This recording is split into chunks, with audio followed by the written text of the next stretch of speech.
Alright, so magandang umaga po sa inyong lahat guys, and welcome back po ulit sa ating vlog ngayong umaga. So ngayong araw ay August 30, 2023, kasalukuyang taon.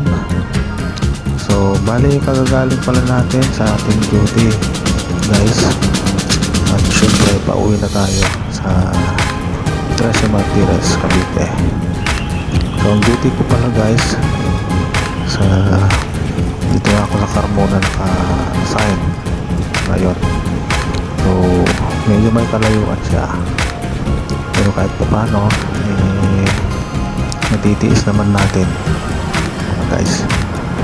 So yan, isang kagutan po na biyahe ang biyahein natin. So halos umabot po ng isang oras ng biyahe natin mula 13 hanggang Carmona guys. So maaga-aga pa naman ngayon, so hindi pa gaano matraffic guys dito sa kahabaan ng Governor's Drive, Carmona, so Pala Dos Marinas.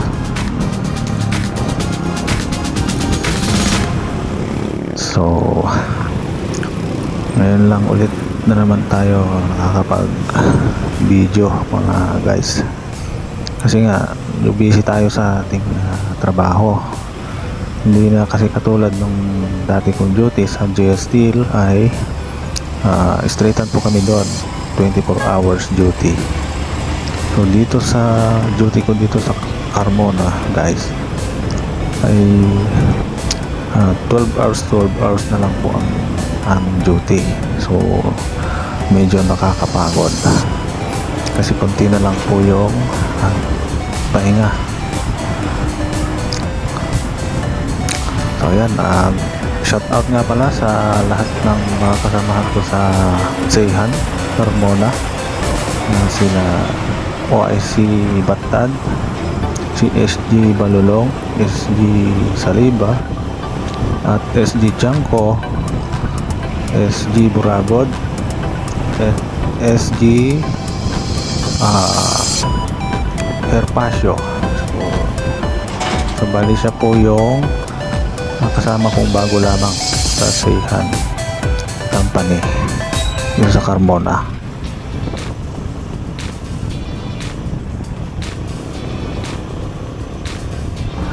So ayun, malapit na tayo sa may SM Tres Marinas mga guys. So ayan, tuloy-tuloy lang po tayo. So, medyo maluwag po ang kalsada ngayon dahil maaga pa mga guys. So medyo umaambon na rin guys, nararamdaman ko na at okay lang naman umambon dahil waterproof naman ang ating action cam.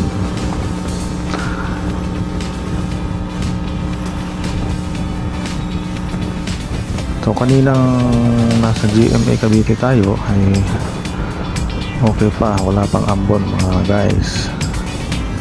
So dito sa may bandang Las Marinas po ay maambon.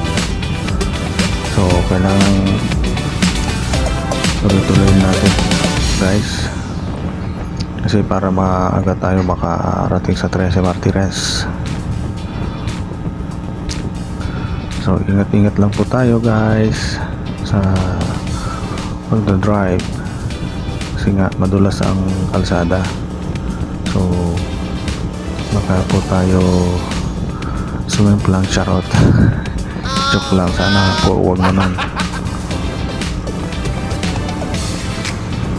So nandito na pala tayo sa kung saan papasok ng expressway sa Calax mga guys. So dito po yan, meron po diyang kanto papasok doon sa Calax.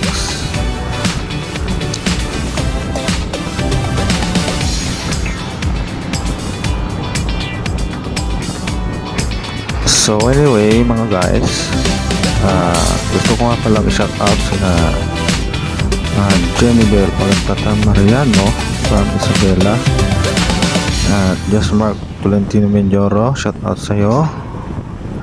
Jonathan Menjoro, shout out sa'yo sir. And Rolando Menjoro, shout out sa'yo idol. At sa lahat ng mga followers ko na hindi ko na kayo may pangalanan, shout out na lang po sa inyong lahat. At good morning po sa inyong lahat. So ayan, tuloy-tuloy lang po tayo mga guys sa ating travel vlog. Andito na po tayo sa may part ng Dasmariñas, Cavite, kung saan malapit na ang XM Dasmariñas. So yan guys, kakanan na po tayo diyan pagdating natin diyan sa baba, kasi pababa kasi ito. So yan pala guys, nandyan po yung signage kung gusto nyong pumunta ng Tagaytay. So yan, diretsuhin nyo lang yan, yung signage na yan. At kung kayo pupunta ng Manila ay kakanan po kayo. So yan, kakanan na po tayo dito mga guys, dito sa may SM Dasmariñas. So dito po ang exit papuntang 13. Pwede naman dun sa kabila, kaya lang mas maganda kasi dito guys, at mas maluwag po yung madadaanan natin. So yan, nandiyan na po ang SM Dasmariñas. Bakit naman, pwede pang makapagpalamig diyan mga guys. Joke lang.